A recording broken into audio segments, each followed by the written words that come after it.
সত্যের সন্ধান। দর্শক, এই মুহূর্তে আপনারা দেখতে পাচ্ছেন সচিবালয় অভিমুখে এসএসসি ফেল করা যারা পরীক্ষার্থী রয়েছেন তারা কিন্তু সচিবালয়ের অভিমুখে তারা এসেছেন। একটু বিষয় আমরা আপনাদের জানিয়ে রাখি, তারা 4 দফা দাবিতে তারা আন্দোলন করছেন। সকাল থেকেই মাধ্যমিক ও উচ্চ মাধ্যমিক শিক্ষা বোর্ডের সামনে তাদের আন্দোলন ছিল। সেখান থেকে তারা মিছিল নিয়ে কিন্তু এই সচিবালয় অভিমুখে তারা এসেছেন। আমরা কয়েকজন শিক্ষার্থীর সাথে একটু কথা বলতে চাই। আপনাদের দাবিটা কি? আমাদের দাবিটা হচ্ছে এবার যারা এসএসসি পরীক্ষা দিয়েছে আমাদের খাতাগুলো খুবই গাফলতি সহকারে দেখা হয়েছে। টিকটকাররা খাতা দেখছে, কোনো শিক্ষকরা খাতা দেখে নাই। সেই ক্ষেত্রে দেখা গেছে আমরা যেটা পাইতাম, যেটা আমাদের প্রাপ্য, সেটা আমরা পাইনি, তার থেকে আমরা কম পাইছি। যারা আমরা এ প্লাস পাওয়ার মতো স্টুডেন্ট, আমরা নিজে পরীক্ষা দিয়ে আসছি, আমাদের কনফিডেন্স আছে যে এই সাবজেক্ট আমরা এ প্লাস পাবো, সেই সাবজেক্ট অব্দি এ প্লাস পাই নাই। সেই সাবজেক্ট আমরা এ প্লাস পাই নাই। আমাদের এমসিকিউ আর সিকিউ দুইটা আলাদাভাবে পাস করতে হয়। সেই ক্ষেত্রে একটা দাবি বলতেছে, তার আগে আপনাদের নিউজ রিপোর্টারদের একটা কথা বলতে চাই। আপনারা তো অনেক আপনিও আসছেন, অনেক নিউজ রিপোর্টার আসছে।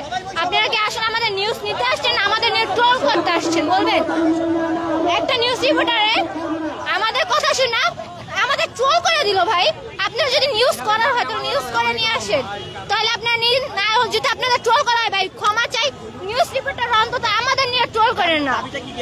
আমাদের 4টা দাবি বলতে, আমাদের 1 নম্বর দাবি হলো যে যারা 1 বছর ফেল করছে তাদের হলো যে কলেজে অ্যাডমিশন দেওয়া, আর হলো যে তারা পরের বছর পরীক্ষা দিবে। আর দ্বিতীয় দাবি হলো যে অন্যান্য সাবজেক্টে ফেল করছে, ধরতে গেলে সাপ্লিমেন্ট পরীক্ষা দিবে।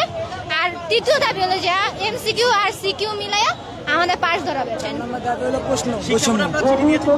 শিক্ষা বোর্ড আমাদের সাথে কথা বলেছিলাম, তারা আমাদের থেকে 2 দিন সময় নিয়েছিল, কিন্তু 2 দিনের সময় আমাদের 16 তারিখ রাত 12টা পর্যন্ত টাইম নিয়েছে। কিন্তু আজকে 17 তারিখ, 17 জুলাই, প্রায় 3:30 বছর বেঁধে গেছে, আমাদের আজকে এখনো কোনো ফলাফল পাইনি।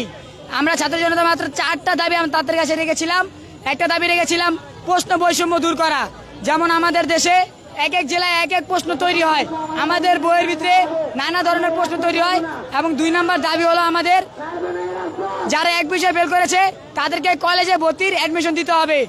আর তারা 1-2 মাসের ভিতরে যে বিষয় ফেল করেছে তারা ওই বিষয় পরীক্ষা দিয়ে তারা আবার কলেজে কন্টিনিউ পরীক্ষা দিবে। আর 3 নম্বর দাবি হলো যারা একাধিক বিষয় ফেল করেছে তারা সাপ্লিমেন্টারি পরীক্ষা দিয়ে তার পরের বছর শিক্ষার্থীদের সাথে কলেজে ভর্তি হবে। আর 4 নম্বর দাবি হলো আপনার সিকিউ প্লাস এমসিকিউ মিলে যারা পাস করেছে তাদেরকে পাস দিতে হবে। সিকিউ আর হলো এমসিকিউ ছাড়া যেন আমাদের ফলাফল না দেওয়া হয়।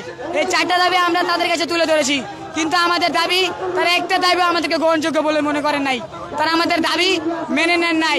আমরা যদি এই দাবি আমরা দাবি তারা মেনে না নেয়, তাহলে আজকে আমরা এখানে বসবো, প্রয়োজনে এখানে আমরা আরো 2 দিন কাটিয়ে দেবো, তারপর আমরা এখানে ছাড়বো না।